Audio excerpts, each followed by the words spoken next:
폭스바겐 사태가 세계로 확산되면서 지난 30여 년간 유럽을 중심으로 영토를 넓혀왔던 디젤 자동차의 시대가 끝날 수도 있다는 관측이 나오고 있다.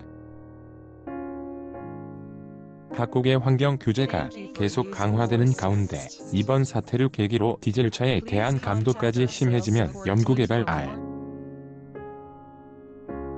유럽은 디젤 비중 50? 디젤차의 최대 무기는 높은 연비다. 가솔린 자동차에 비해 평균 20? 량 연비가 좋다. 이를 앞세워 지난 30여 년간 유럽을 중심으로 빠르게 성장했다.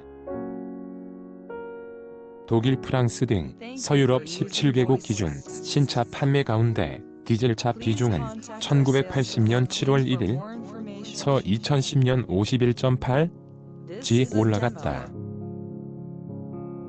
지난해에는 53.2 달했다. 지난해 세계에서 팔린 1600만여 대의 디젤차 가운데 3분의 1이 유럽에서 팔렸다. 세계 자동차 시장에서 가솔린차와 디젤차의 판매 비중은 각각 69.7, 19.8지만 유럽에서는 디젤차가 가솔린차 44.1K 다 높았다. 유럽에서 디젤차가 빠르게 성장한 것은 각국 정부의 세제 혜택과 주차요금 할인 등 지원 덕분이었다. 디젤차는 가솔린차보다 온실가스 배출량이 적고 연비도 높기 때문에 친환경 정책에 적합하다는 평가를 받았기 때문이다. 디젤이 가솔린에 비해 생산 원가가 높지만 유럽 주요국 정부는 디젤에 세금을 덜 매겨 디젤차 판매를 도왔다. 최근엔 한국 시장이 디젤 중심으로 빠르게 바뀌고 있다. 2010년 18.5던 디젤차 비중은 올 상반기 43.4 올라갔다. 한국도 디젤에 대한 세금이 가솔린에 비해 15도 싸다. 연비는 높지만 오염물질 많아 디젤 엔진은 연료를 엔진 실린더 안에서 태워서 추진력을 얻는 내연기관이라는 점에서 가솔린 엔진과 같다. 하지만 점화 방식의 차이가 있다. 가솔린 엔진은 전기 플러그에서 발생한 불꽃으로 연료를 섞은 공기에 불을 붙인다. 이에 비해 디젤 엔진은 압축 공기에 연료를 분사하면 자동으로 점화가 된다. 가솔린 엔진에 들어가는 공기의 압축비가 2에서 10배인 반면 디젤은 20배를 넘는다. 따라서 엔진을 단단하게 해야 한다. 4기통, 6기통 등 엔진에 달려있는 여러 개의 실린더에 디젤 연료를 고르게 분사해주는 기술도 필요하다.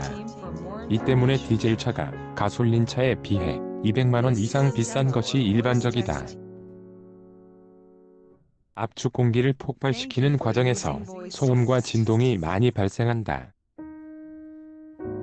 디젤 연료가 가솔린에 비해 질소산화물과 미세먼지 등 환경오염물질이 많고 가솔린 엔진보다 불완전 연소 비율이 높기 때문에 환경 문제에 취약하다는 것도 단점으로 꼽힌다. 디젤 기술을 주도하는 유럽 각국 정부는 이런 단점을 개선하기 위해 유로 5, 유로 6 등으로 배기가스 기준을 계속 높여왔다.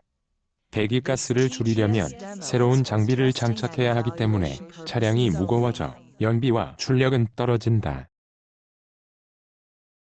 완성차 업체들은 이런 성능 저하를 막기 위해 막대한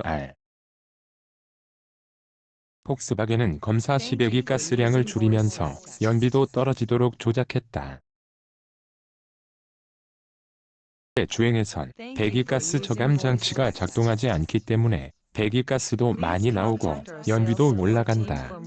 가솔린차 또는 친환경차로 전문가들은 폭스바겐에서 촉발된 디젤 엔진 위기가 자동차 산업 구조를 바꾸는 계기가 될 수 있다는 전망을 내놓고 있다.